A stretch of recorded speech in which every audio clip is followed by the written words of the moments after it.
Oke, assalamualaikum warahmatullahi wabarakatuh. Nice to meet you, student. Welcome back to me. My name is Sakina Tusaida. I am as your teacher today. Dan sekarang kembali materi kita ya. Minggu pertama kan pertemuan pertama Miss Sakina jelasin tentang inviting someone to do something, dan yang kedua Miss Sakina jelasin tentang greeting card, dan yang sekarang yang pertemuan ketiga kita Miss Sakina akan jelasin tentang to give instructions.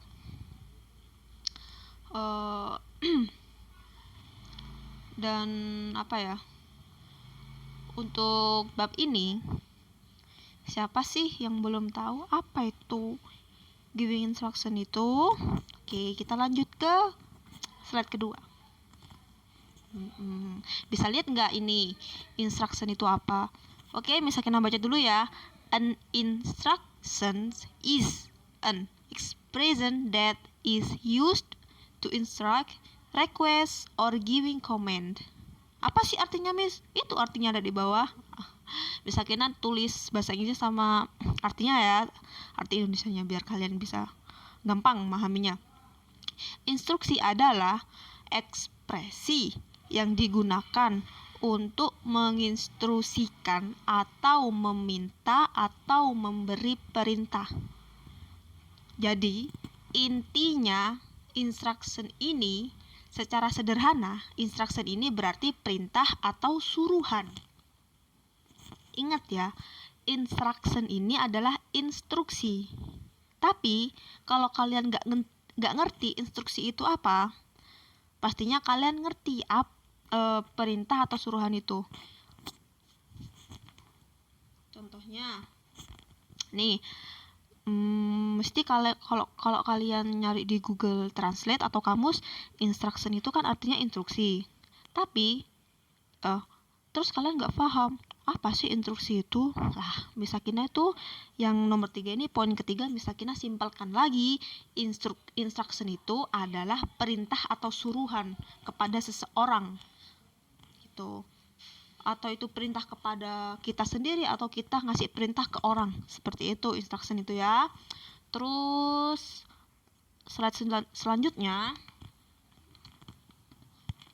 Oke, langkah-langkah untuk membuat suatu perintah. Langkah-langkah untuk membuat suatu perintah. Yang pertama itu using the exclamation mark in the end of the instruction.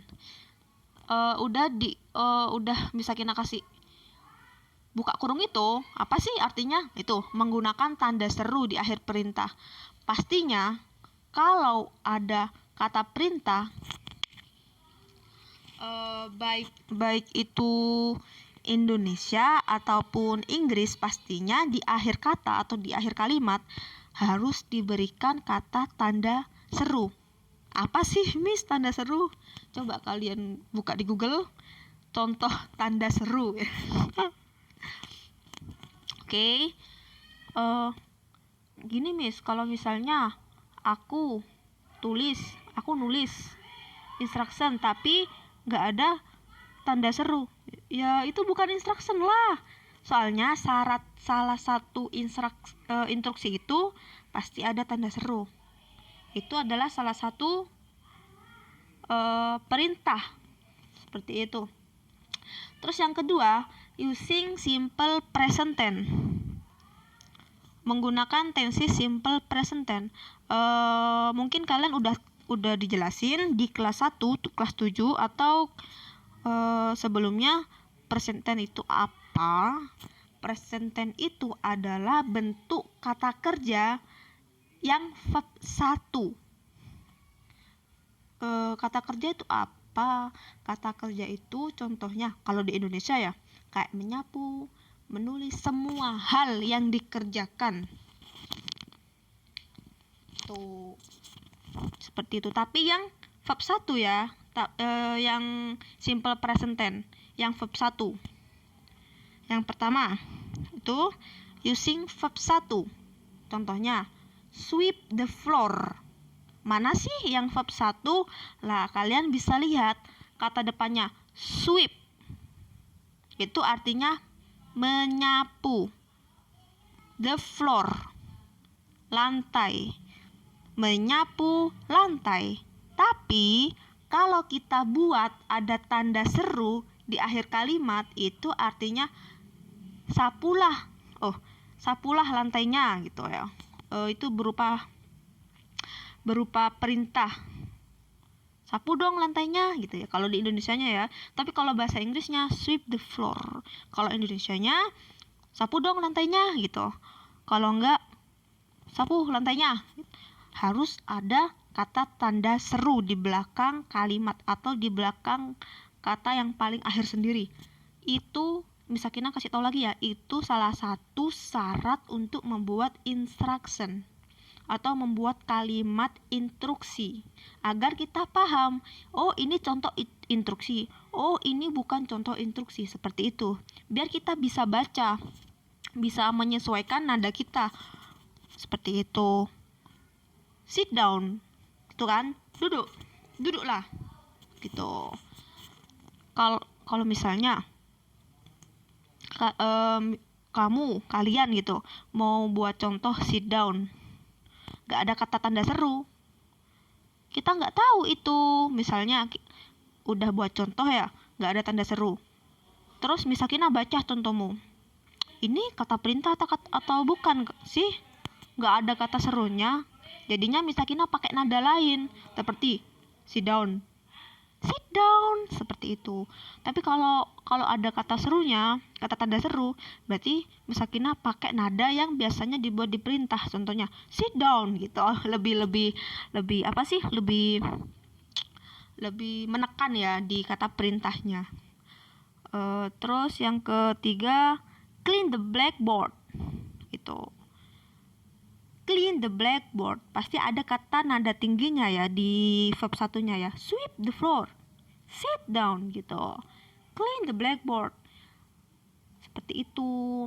Buat kasih tanda seru ya, biar kita tahu, biar yang baca tahu ini perintah apa sih? Perintah ini kata perintah atau bukan sih? Itu. Biar kita menyesuaikan nada bacanya. Terus yang kedua, using be plus adjective. Example ya. Be careful, be quiet, be nice. Jadi adjektif itu apa, Miss? Adjektif itu kata sifat. Pastinya kayaknya udah selesai ya di kelas apa sih, di kelas 7. Adjektif itu udah diterangin. Hati-hati, diam, bersikap baik, itu be careful, be quiet, be nice. Terus apa lagi ya? Udah itu aja. Terus yang ketiga, to make instruction be clear, please, perintah sopan. Lah, ini yang paling penting ini ya. Yang paling penting, kalau kalian buat perintah, kalau kalian disuruh ibunya kalian buat bangunin ibunya kalian, masa kalian pakai kata kasar? Enggak kan, mestinya harus pakai kata yang sopan. Seperti ini ya. Please wake up, be quiet please, gitu ya. Kalau misalnya kalian tuh baru kenal sama orang atau nyuruh orang yang lebih tua dari kalian, itu pakai please ya, wake up. Ini yang nomor 3 ini, lihat di NB, bisa memakai verb 1 atau adjektif. Contohnya bisa dilihat, please wake up. Tuh ya, wake up itu apa? Wake up, verb 1 itu. Please-nya itu salah satu contoh untuk menunjukkan itu kata perintah yang sopan. Terus be quiet please. Oke, be quiet itu apa? Adjektif. Please yang belakangnya. Terserah kalian mau tulis please-nya di depan atau di belakang. Yang penting ada tanda seru. Oke. Terus yang ketiga, oh thanks. ternyata udah akhir videonya. Misalkan jelasin lagi ya.